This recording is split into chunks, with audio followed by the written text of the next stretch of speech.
Hello mga kabibig! Welcome back sa ating bagong YouTube channel. Ito ang pinakamaingay na YouTuber sa lahat ng YouTube. Ako si Kabibig, maglebak-lebak na tayo with evidence. Naku mga kabibig. Mga original ha, hindi mga peke at hindi yung mga bagong Marcos loyalistas. Na yung mga bago lang ba na pwedeng bayaran, yung mga troll, ito yung mga original Marcos loyalist. Binasura na si BBM, hindi na nila susuportahan si BBM. Binawi na nila ang kanilang suporta sa mga Marcos, lalo na si BBM. Mga 1980s na mga original ha, Marcos loyalist. At alam nyo ba kung sino na ang pinipili nilang suportahan? Ang mga Duterte. Kasi itong si BBM, parang gasto ng pera para lang masira ang mga Duterte. Pera ng taong bayan ginastos nila para siraan ang mga Duterte. Ay wag na tayong magdrama-drama. Wag na tayong magpa-inosente tayo. Alam naman natin ang galawan nila, mga kabibig. So heto, may video akong ipapakita sa inyo kung saan, nako, hindi na mapipigilan na nauubos na ang mga loyalista, ang mga supporters ni BBM. And kung magpatuloy si BBM ang ganito ang kanyang estilo na tinitira nila ang mga Duterte, hindi nila hinayaan si BP Sara na magtrabaho lang. Di ba sabi ni BP Sara, hayaan nyo lang ako magtrabaho. Yun lang talaga ang gusto ko.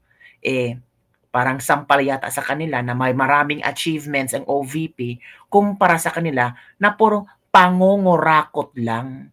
And para hindi maklaro ang pangungurakot, may mga AX, may mga tupad na mga programa nilang pang-ayuda na parang band-aid lang sa kahirapan natin. So, kaya nagdesisyon itong 1980s Marcos loyalist, mga original loyalista, na babawiin na namin, parang hindi na talaga nasa tamang tono itong si BBM. Makinig tayo kabig. Dating tapat sa pamilyang Marcos pero ngayon ay lantaran ng tumalikod, formal ng binawi ng grupong The Original 1980s Marcos Loyalists ang kanilang suporta kay Pangulong Marcos Jr. Sawa na raw sila sa anilay pamumulitika, pangigipit at kapalpakan ng kasalukuyang administrasyon. Narito ang balita ni Sheena Torno. Hindi na napigilan ng The Original 1980s Marcos loyalist ang magsalita kaugnay ng kasulukuyang sitwasyon sa bansa sa ilalim ng Administrasyong Marcos Jr. Hindi na raw kasi makatao ang gobyerno ngayon. Sobra-sobra na ang panggigipit at pamumulitika ng administrasyon lalo na sa mga taong nagpapahayag lang ng kanilang saloobin laban sa pamahalaan. Dismayado ang grupo dahil hindi ito ang inaasahan nilang pamamahala. Malayong-malayo nga kung ikukumpara sa naging pamumuno noon ni Marcos Sr. Kami po ay mga nagising sa katotohanan na walang patutunguhan ng ating bansa sa isang incompetent leader. Yan po ang natotohanan kung kami nandito ngayon upang ipahayag in public ang aming withdrawal of support sa Pangulong BBM ngayon. Anila? Withdrawal of support. Incompetent. Yun ang narinig natin na lumabas sa kanilang bibig. Incompetent. We withdraw our support to BBM. Kasi puro corruption, puro panggigipit na lang ang kanilang nakikita. Naku po, parang deadma yata si BBM nito. Kasi nakuha na niya ang gusto niya, naging presidente na siya. What for? 'Di ba? Inakala nila na ang pagbabalik ng suporta sa pamilyang Marcos, lalo na kay Pangulong Bongbong, ang magiging susi sa pagtubos at pagbangon ng nadungisang pangalan, pero tila isa itong malaking pagkakamali. Ngunit kabaliktaran pala ang nangyari sa pamumuno ng nakababatang Marcos. Lumala ang kagutuman, kahirapan, kakulangan sa edukasyon, mga pangakong hindi matupad-tupad, mataas na presyo ng bilihin at ang umano'y talamak na korupsyon. O diba? O sino dito ang magsasabi na hindi totoo ang sinasabi dito sa balitang ito? Baka sabihin nyo naman, hindi totoo yan. Bumabango na ang Pilipinas dahil kay Marcos. Uy, tama na. Tama na ang pagiging plastic. Tama na ang pagiging troll. Tama na ang katangahan nyo. Diba?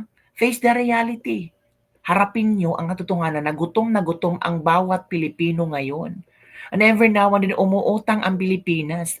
At tayo ang nagbabayad every day.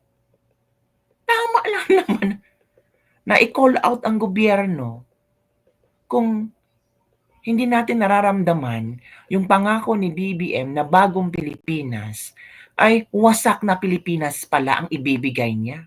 Wasak, durog na mga Pilipino, gutom na mga Pilipino. 'Di ba? Kung sana maganda ang pamamalakad ni BBM for the past 3 years, meron bang magre-react? Meron bang magagalit? Meron bang mag-withdrawal sa kanilang suporta? Posible itong mga original 1980s Marcos loyalists, sila pa ang unang tawag dito, didepensa kay BBM. Kung nakikita nilang may magandang nangyari sa gobyerno niya. Pero hindi eh. Tingnan mo nga. Nangangarap sila na sana yung mabangon man lang ang pangalang Marcos na noon ay naka-experience sila ng magandang pamamalakad ng ama ni BBM. Pero parang iba eh. Iba ang atake ni BBM. Puro pangungurakot daw ang nakikita ng mga Marcos loyalist ngayon. Incompetent. Kaya nag-withdraw na sila. O kayo mga kabibig, yung mga Marcos loyalista dyan, until now, loyalista pa rin kayo? Until now, ididepensahan nyo pa rin si BBM na, hindi, tama lang ang ginawa ni BBM. Maganda ang Pilipinas ngayon. Saang banda? Saang banda maganda ang Pilipinas? Saang banda tumataas ang bumababa ang presyo? Saang banda na kung saan maganda ang ekonomiya ng Pilipinas? Hanapin natin. Baka kayo lang mga Marcos loyalists ang naka-experience, nakaginhawaan ngayon. Baka piling-pili lang. Unfair naman kayo. Kaming lahat nagbabayad ng tax, pero kayo lang ang binibigyan ng kagandahan at bonggang buhay ni BBM. Nako po. Kaya nga ang resulta ng eleksyon, lagapak ang alyansa ni BBM. 'Di ba? Gurin daw to pa rin ni Marcos Jr. ang sinasabing tunay na pagbabago at tunay na pagkakaisa para sana sa kauunlad ng bansa. Pakiusap ko sa inyo, maawa naman po kayo sa bansang Pilipinas. Mayaman sana tayo, subalit tayo sa pangungurakot ng iilan-ilang politiko dyan. Nagtulusa ang ating bansa at pabulusok pababa. Pabulusok pababa talaga.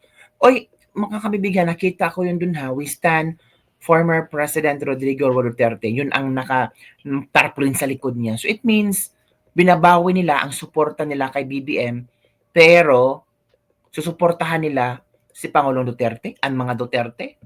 Malaking kaibahan nga raw talaga ang pamumuno ngayon ni Marcos Jr. kung ikukumpara kay dating Pangulong Rodrigo Duterte na ngayon nasa International Criminal Court o ICC sa The Hague, Netherlands. Naku po, magtanong kayo sa tao.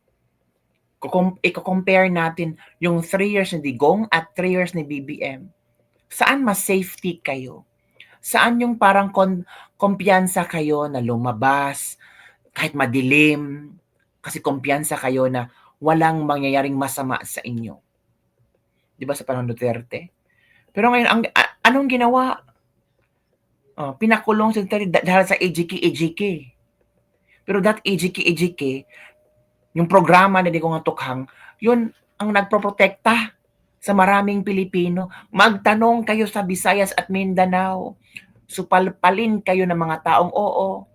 Kaya nga mataas ang rating, trust rating pa rin ni Pangulong Duterte kumpara kay BBM. Lagapak ang trust rating ni BBM. Kinumpara, VP Sara, Duterte, former President Duterte, BBM, sa tatlong ito, BBM, bumagsak ang rating. Walang tiwala ang mga tao sa kanya. Patapos ipagkanulo ng administrasyon sa Banyaga. Unang-una po sa ating tinatawag na security. Ibang-iba po ng panahon ng Pangulong Duterte, makakalakad po kayo, maginhawa ang loob ninyo sa mga anak ninyo, na kahit umuwi ng gabi, alam niyo po, panatag kayo, safety ang anak ninyo. Yung infrastructure, yung pong ginagawa ng Pangulong Duterte, kung kanyang panahon na yung nga pong pag-build. Ang nooy pangako ni Marcos Jr. na ipagpapatuloy ang mga nagawa ng dating administrasyon ay hindi naman makita sa kasulukuyang pamumuno. Tama, 'di ba ito yung isa sa kinagagalit ni VP Sara nung continuity. Ito yung parang hindi nakikita ni VP Sara. Ang sarap ng pagkabola ni BBM kay VP Sara. Huwag kang mag-alala, Sara. Inday, Sara. O, i-continue natin yung mga build ni Pangulong Rodrigo Roa Duterte. Mararamdaman ng tao ang magandang infrastructure, lalo na sa Mindanao. Pero ano nangyari? I think mostly sa infrastructure project ni Pangulong Duterte, hindi na ipagpatuloy. Hindi nabigyan ng budget. Zero budget, mga kapipig. Yan ba ano daw na continuity? Kung sana nakita ni Marcos ba na may magandang patutunguhan itong mga proyekto na Duterte. Sana ipagpatuloy niya kung iniisip niya na para sa bayan ng Pilipino ito. Na gusto natin ng pagkakaisa ng bagong Pilipinas. Iba palang bagong Pilipinas ang inihandog ni BBM para sa ating lahat. Yung wasak na wasak tayo, pero sila may bagong buhay, may bagong Pilipinas sa kanilang kandungan. Kung hahayaan daw na manatili sa posisyon si Marcos Jr., ay puro problema lamang ang idudulot nito sa bansa at sa mamamayang Pilipino. Hindi biro problema na po. Sabi nga, kahit saka lumabas dito ngayon, ang gulo na ng Pilipinas. Correct. Naulo tayo sa pagsisinungaling, binuhay tayo sa paninindang at panluloko. Baka nagbulok ang gobyerno nito sa ngayon. Naniniwala ang dating mga taga-suporta ni Marcos Jr. na kung hindi sila titindig sa tama at magsasalita ng katotohanan, ay lalo lamang magiging kaawa-awa ang Pilipinas. Hala. Kaya solid Duterte na lamang sila. Hala, walang pupuntahan ang ating gobyerno ngayon. Administration na ito, wala akong nakita na magandang pupuntahan ng bansang Pilipinas. Sinusuportan ko ang Pangulong Duterte dahil nakita ko ang kanyang katotohanan, ang kanyang puso para sa bayang Pilipinas. nako. Dating Marcos loyalist supporters na kayo ni Pangulong Duterte. Ano kaya ang reaction ni Claire Castro nito? Of course, dapat mag-react si Claire Castro nito kasi nakakahiya. Kasi itong mga 1980s na mga original Marcos loyalists, ito yung tumulong din kay BBM sa panahon ng eleksyon. Pero ngayon, itinakwil na si BBM. Binasura na. Parang tae. Mabaho na si BBM. At lalong masisira ang pangalang Marcos. Noon sana, pinoprotektahan nila ang pangalang Marcos. Kasi naniniwala sila na oo, may nagawang hindi ka nais-nais ang dating Presidenting Marcos, pero naiisip din nila yung magandang ginawa. Pero ngayon parang nung umupo ang anak, para yatang walang magandang ginawa. Para yatang lumalala ang krimen. Para yatang mas lalong naging buaya ang mga politiko. Parang mas lalong nagugutom ang mga tao. Bumalik sa dati na gutom ang mga tao. So yun, parang napaisip nila, nag-reflect sila, na parang hindi tama ang direksyon na tinatahak ng gobyernong ito. Parang patungo tayo sa isang direksyon na lugmok, baka hindi na makabangon muli ang Pilipinas. So yun po mga kabibig, ang mga reaksyon at ang pagbawi ng suporta ng 1980s Marcos loyalist, mga kabibig. Bakit ang SMNI lang ang nagbalita ng ganito? Bakit wala ang GMA at ABS? Walang say nito. Well, ang mga vloggers may balita din, nagbibigay ng komento at reaksyon. May cyper ang bunga nila kaya wala silang masabi, ang media bulok bayaran. SMNI lang talaga ang nagbabalita dahil yan lang ang network ang maaasahan natin na tapat magtrabaho at maglikod at magbalita. Ang GMA at ABS-CBN, bias na balita nila doon, hindi kompleto at totoo nangyari, hindi nila iyon ibabalita. Ito pa. Nako, iniwan na si BBM na mga loyalista niya. Paano na yan? Nag-resign ka na please po, umaawa ka sa future ng Pilipinas. BBM, ikaw ang malas ng Pilipinas. Tingnan niyo mga kabibig. Ito pa. Salamat at nagising na ang mga Marcos loyalists. Yung mga bagong Marcos loyalists, kailan kayo magigising? Kung wala na kayong makain? Ito pa. Junior, baba na. Wawa naman mga tao. Magpababa ka na naman ng tama para bumaba din lahat. Palagi ka na lang high. Hello? Grabe naman yung sinabi ng isang netizen. So, yun lang po mga kabibigang ating latest live for the day. Don't forget to like, subscribe, and share this video para sa mga latest trending news na ating pag-usapan. Bye everyone. See you next time.